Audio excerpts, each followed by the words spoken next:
minutes of the August meeting, gentlemen, have you had time to read them? I know they came out, I don't press, I think today or yesterday.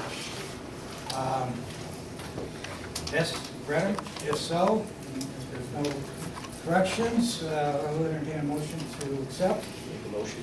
Motion by Paul, second by Jim, all in favor? Aye. Aye.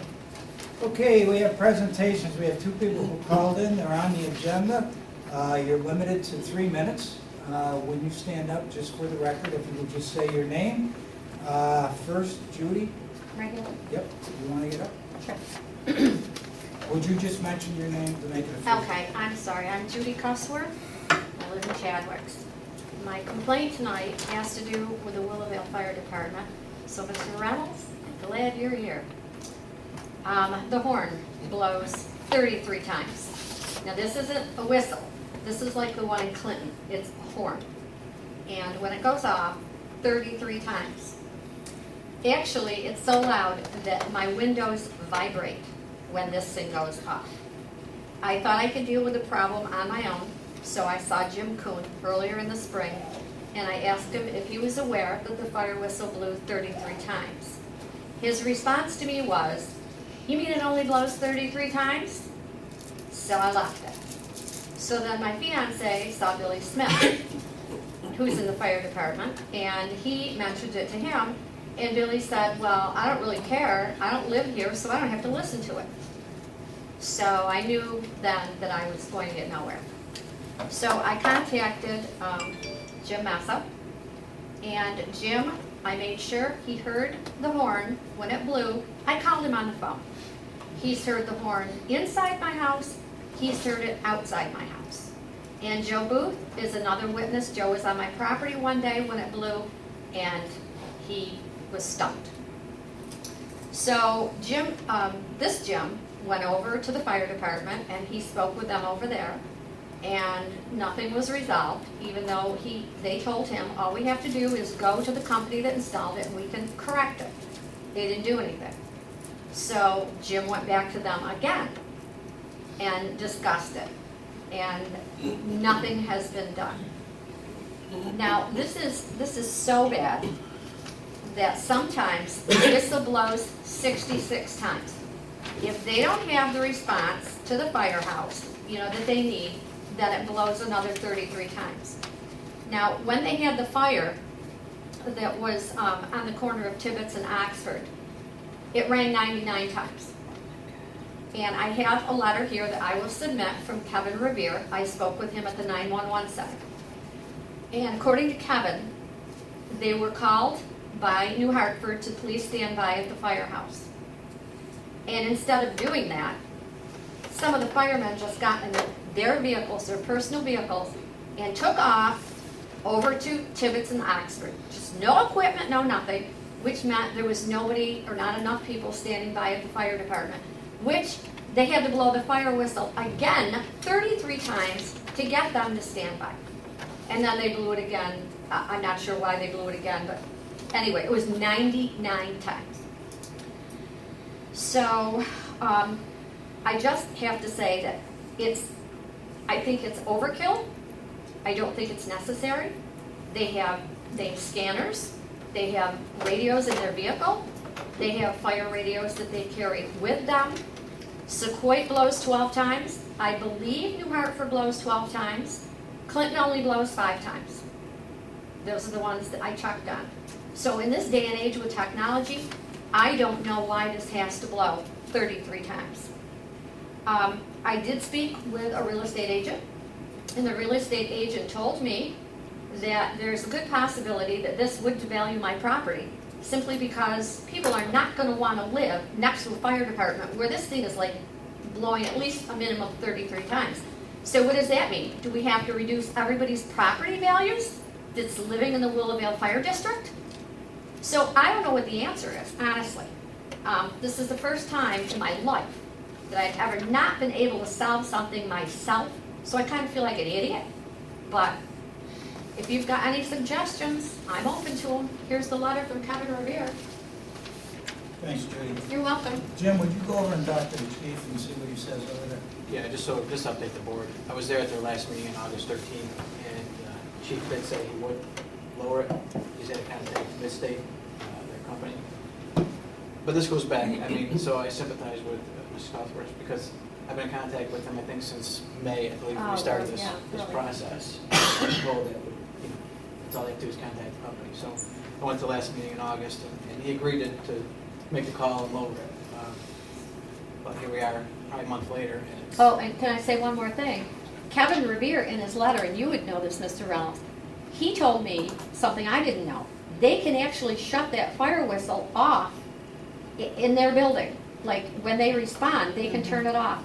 Never once, ever, have they shut that fire whistle off when they got to the firehouse. Jim, would you try one more time with the chief and see if you can get an exact date as to when he's going to JPJ down there? If you don't get a good response, let me know, and then we'll let the board know at the next board meeting. All right, we also have a Nancy Slade. Nancy here? Nancy's not here, Nancy Slade? Once, twice? Okay, we're moving on to ordinary business. Is there anyone else that would like to make a comment before we go into the regular order of the board? No? Okay. Reports of town officials, standing committee chair people, zoning and planning, Councilman Messer. We have some training for the zoning board of appeals, 2 members, Karen Stanislaus and Byron Elias, for training for Skylar. I'd like to authorize that, I believe that was $20 each. Motion by Jim, second. Second by Paul, all in favor? Aye. Unanimous? Next is for codes officers Joe Booth, Thomas Rollins, and Anthony Clemic. Is it the SUNY Poly? I believe it's $25 each. I'd like to make a motion to. Motion by Jim, second. Second. Second by Dave, all in favor? Aye, unanimous. All right, Councilman Woodland, town clerk meeting. We got the raffle consent for kids of Oneida to sell raffle tickets in Senatortown. I'll make a motion to accept that. Second. Second. Second by Dave, all in favor? Aye. Aye, unanimous. And we're looking for reservations for the Oneida County Association of Towns meeting at Orchard Hall. Orchard Hall, I'd like to go. And Rick Sherman, you said you wanted to attend I'd like to. the Oneida County Association Towns Day? Yeah, Rick wants to come. Anybody else? Two. Okay. Motion, for that. Motion by Rich to allow Rick and Herb to go. Second. Second. Second by Paul, all in favor? Right. All right. Dave, you want to go with the senior center? Adult dining and activities center? Yes.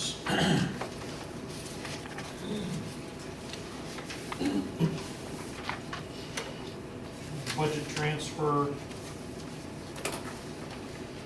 of $625 for account A6772.4 and A2705.1. Again, that's for $625. This is to go towards the cost of the senior book, 30-year anniversary book.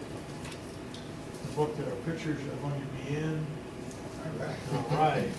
In addition to that, we've also got a $100, well, let's do this one first. I'd like to make a motion to make that transfer. Incidentally, the book is not going to cost the town anything. Eileen continues to get donations, and we'll be able to produce that book at no cost to the town. I thought we'd make money on Well, you can discuss that with Eileen if you want. Make a motion to transfer $625. it. Second. I'll second. Second by Rich, all in favor? Aye. Aye, unanimous. And also a donation from a member, $100 donation to the senior center, increase A6772.4 and increase A2701.5 for $100. Make a motion to accept that donation. Motion by Dave, second by Rich, all in favor? Aye. Aye, unanimous. Dave, you want to do parks? In your package, you've got a list of seasonal appointments effective 9/26 and extending through 3/31. It's in the budget. For all the Hartford residents, I'd like to make a motion that we accept this. Second? I'll second that. Second by Jim. All in favor? Aye. Aye, unanimous.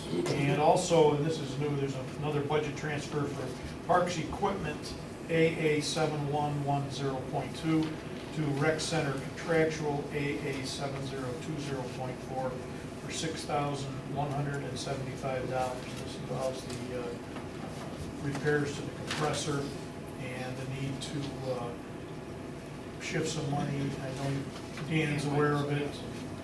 Make a motion, we make those changes. Second? Second. Second by Paul, all in favor? Aye. Aye, unanimous. All right, we have a surplus vehicle with the police department. Give me a second here, I'll tell you which is it. Tahoe, 2004 Chevy Tahoe. The VIN number, I think you've got, Dale. It's considered surplus. We'd like to, if we can, get a motion to dispose of this surplus vehicle. Make a motion. Motion by Paul, second. I'll second. Dave, all in favor? Aye. Aye. Aye. Unanimous? Okay, Dave, I think we're back to you. Code? Yeah, I just wanted an update on 40, it's actually 40, not 42, 40 Slusher Ave. Joe Joe is there. not here. I've talked to him a couple times. This is an absentee landlord. He lives down in New York City. Right. Joe's had a number of dealings with him. He keeps promising he's going to take care of things. He never seems to. So I've asked him to initiate a court proceeding, which I will go to and prosecute. Okay, good, thank you. I get calls from the neighbors there, and I've looked at it also. It's another ongoing issue. Yeah. And we've made some pretty good strides, at least in the right direction on several properties. And let's not let this one deteriorate further. Thanks. Herb? I gave everyone a memo a couple days after our last meeting as it relates to the Cheryl Lane matter. Some of the residents, when finding out what the costs for the filing fees were going to be in excess of $300, were not interested in pursuing this. So at this point, that's on hold, and we're not going forward now. I have some good news that the Coles tax certiorari has been discontinued. They filed the tax certiorari proceeding. I've spoken to their attorney, and today in the mail I received a stipulation discontinuing their action. They're Who not- was that? Kohl's, K-O-H-L-S.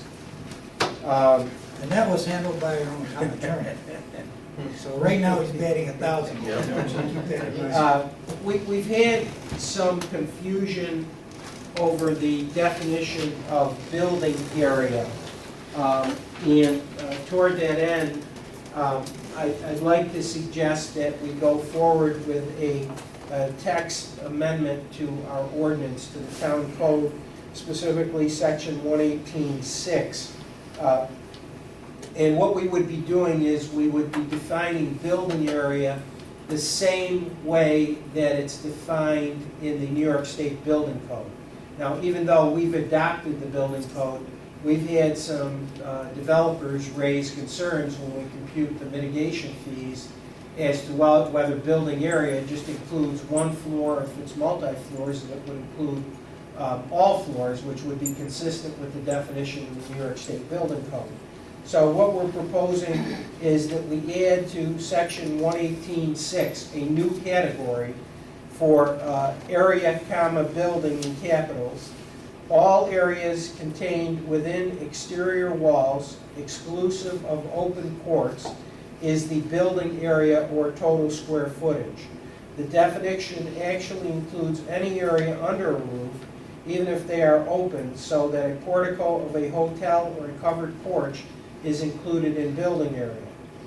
The impacts associated with the size of a development are cumulative And while multi-story buildings do not increase the amount of stormwater runoff, the total size of the structure has obvious impacts on highway, domestic water, and police usage. So I'd like to, what we would have to do, this would have to be a local law. If you folks want to go forward with it, I'll give this to Gail. We'll set a public hearing to see what the response of the public is and whether or not it passes. This is an issue. I mean, this is good because this is an issue that's been brought up a couple of times in, let's call them debates between developers and us as to what actually constitutes the total square area of the building. So I think this would be a good way to get that taken care of, defined, if you will. So, next board meeting is, It's Monday, October 5th. but that's the budget, right? It's just hand in the tentative budget. We've got to meet Yeah, I can give you by the, the 5th. I can give you this right now. It's Do you done. want to have the public hearing on that date, gentlemen? It's the only business we have to come before us, right, just the budget? Not unless you're going to have other. Have the hearing then? Yeah. All right, can I have a motion to have the public hearing for this new Local law. local law? On October 5th? Yeah. Yes. Motion by Paul, second. I'll second. Second by Rich, all in favor? Aye. Aye. Thank you, gentlemen. The only other thing that I have, and I'll give this to Gail, is we were served a notice of claim relating to one of the houses that Mr. Kessler had started. I don't think he's gone forward with it, and somehow they're asserting that our codes office maybe should have done something. Okay, But I'll turn that over to Gail. anybody want to look at that before? That's that. It's a basement, yeah. It actually appears to be untimely. It's supposed to be filed within 90 days, and they assert that the damage occurred on April 30th, and it wasn't filed in the 90 days. Just a quick thing, her and the board, going back to Cheryl Lane, the neighbor that initiated the conversation, the Bowers, I advised them that there's been some residents and it's been dissolved. His question is, he couldn't come tonight, he's working. His question is, since he's on the end property, if the board would consider a different motion where he can purchase that. He understands that, obviously, the fee may go up because it was probably in with 10 other parcels. But if the board would, this is through his words, consider if he can purchase his, and anyone after that would have to, they would be interested in purchasing it, would have to be contingent upon the first property. So if you have 1, 2, 3, 4, if he's 1, then as long as he bought it, then 2 can buy theirs, and so forth and so on. So he won't be ending up with a checkerboard. I'd have to check, let me check and see how we would have to handle that. I'll see if he can come to the next board meeting too. Or if you want to have him give me a call. All right. Could the number 4 parcel buy 2, 3, and 4? Well, he was gonna buy all of them, to be honest with you, but just so he can get his. But the problem is, it's a liability thing. If a tree branch falls and hits somebody, he doesn't want to take that risk, so, or something like that. That's the issue, so, just. Why don't you have him give me a call, All right. and I'll talk to him and see what we can do. Okay. Thank you. Okay, with regards to that, we have a FOIL appeal. Kathy Lawrence, I guess, foiled a copy of the appraisal report for that property. I don't have a copy. I think it was given to him. Yes, I have it. You have it? Mhm. So we're all set on that? As long as everybody certifies that they gave me what they have, then I'm fine. If you're willing to say that I only got 5 letters from the residents, if that's all that was That was all. Yeah, there were received, 5 then residents. I'm fine. I had some telephone calls, Kathy. I think of Mr. Bateson, Bateson was one of the people. I can't remember I think I had 2 telephone calls. And Mr. Donato didn't charge anything for the appraisal? I think he is going to charge. I think there is It an hasn't been invoice. received? I believe that there's an invoice of maybe $200, but I'll ask Carol to get you a copy of that. Okay, appreciate that. So we're all set on that, Kathy? All right, vouchers, the bills. Gentlemen, have you looked at them? Any questions on them, or? Motion to approve? So moved. Motion by Dave, second. Second by Jim, all in favor? Aye. We're working on the budget. Dan's put the preliminary budget together for me. I've looked at it, Dan and I have discussed it. We want to sit down on Monday to start going through it. As we go through the process, we'll be talking to folks, and we'll be calling in department heads, and if the head of the committees want to come in, then you'll be more than welcome. We'll let you know what time those meetings are. Okay? Anything else, Dan? That we need to cover? Okay. Oh, I'm sorry, I didn't see you had that on your agenda, change the resolution as well. No, that's good. All right, That's legal. all right. I think that's it. I just have one thing with regards to personnel issue for executive session. Do you have anything? No? No? Okay. Yes. I'm out. Regarding particular employees, medical history. We can discuss that in executive session. We have to say, Which are they though? Give me the options again. okay, the medical, financial, credit, or employment history of a particular person or corporation, or matters leading to the appointment, employment, promotion, demotion, suspension, dismissal, or removal of a particular person. Well, I don't know what it said, so. Particular employee. Yeah, but which one of those? How many did you give me there? 7 or 8? I thought we had 20. 3. Come on, Gail. You're adding some every time we go here. Medical, financial, credit, or employment history. Which credit? You mean like financial credit? Yeah? Yeah. Or matters leading to the appointment, employment, promotion, demotion. Yeah, that's it. Promotion? Well, can't you just put them all in? Pick one. Or dismissal or removal? Discipline? You have to pick out, yeah. You have that's to pick it. out one. That's, And also to discuss the notice of claim that has just been presented by Mr. Sausalito. I apologize if I pronounced his name wrong. okay, motion for executive session? So moved. Second. Motion by Dave, second by Paul, all in favor? Get 50/50 split. Aye. Aye. Okay, we'll give it a few minutes for the crowds to clear out.